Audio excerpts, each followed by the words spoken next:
শ্রীমদ্ ভগবদ্গীতা যথাযথ ষষ্ঠ অধ্যায় ধ্যানযোগ শ্লোক নাম্বার 5 উদ্ধরেত আত্মান আত্মানম ন আত্মানম অবসাদয়েত আত্মৈব হি আত্মনা বন্ধু আত্মৈব রিপুরাত্মনঃ।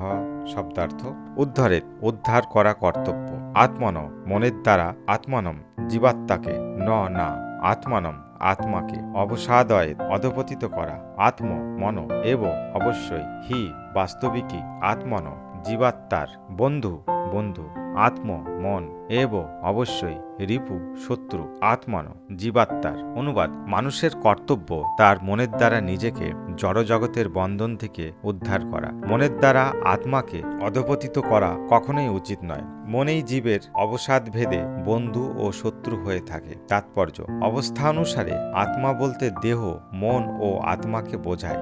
যোগপন্থায় বদ্ধ জীবাত্মা ও মনের বিশেষ গুরুত্ব আছে। যেহেতু মনেই হচ্ছে যোগ অভ্যাসের কেন্দ্র, তাই এখানে আত্মা বলতে মনকে বোঝানো হয়েছে।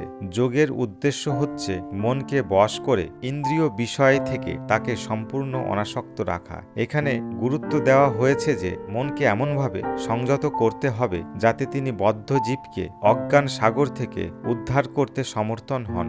জড়বন্ধনে আবদ্ধ জীব মন ও ইন্দ্রিয়ের অধীন থাকে। বাস্তবিক পক্ষে শুদ্ধ আত্মা এই জড়জগতে আবদ্ধ হয়ে পড়ে, কারণ মন অহংকারের দ্বারা আচ্ছন্ন হয়ে জড়া প্রকৃতির উপর আধিপত্য বিস্তার করতে চায়। তাই মনকে এমনভাবে শিক্ষা দেওয়া উচিত যাতে সে আর মায়ার মিথ্যা চমকের প্রতি আকৃষ্ট না হয় এবং তার ফলে বদ্ধ জীবাত্মার উদ্ধার হয়। ইন্দ্রিয় বিষয়ের প্রতি আকৃষ্ট হয়ে অধপতিত হওয়া উচিত নয়। বিষয়ের প্রতি আকর্ষণ যত বেশি হবে, ভবরোগের বন্ধনটিও তত দৃঢ় হবে। বন্ধন থেকে মুক্তির সর্বোত্তম পন্থা হচ্ছে কৃষ্ণ ভাবনাময় মনকে সর্বক্ষণ নিযুক্ত করে রাখা। এই কথাটিকে জোর দেওয়ার জন্যে হি শব্দটি এখানে প্রয়োগ করা হয়েছে, অর্থাৎ এই ছাড়া অন্য কোনো উপায় নেই। তাই এই পন্থাকে অবশ্যই গ্রহণ করা উচিত। শাস্ত্রে বলা হয়েছে, মনয়েব মনুষ্যানায়ম কারণাম বন্ধু মোক্ষয়ঃ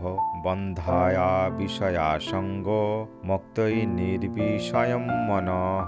মনেই মানুষের বন্ধন অথবা মুক্তির কারণ। ইন্দ্রিয়ের বিষয়ের প্রতি মনের তন্ময়তা হচ্ছে বন্ধনের কারণ এবং বিষয়ের প্রতি মনের অনাসক্তি হচ্ছে মুক্তির কারণ। অমৃতবিন্দু উপনিষদের 2য় খণ্ডে এই কথাটি বলা হয়েছে। সুতরাং কৃষ্ণ ভাবনায় সর্বদা মনকে নিয়োজিত রাখলে চরম মুক্তি লাভ সম্ভব হয়।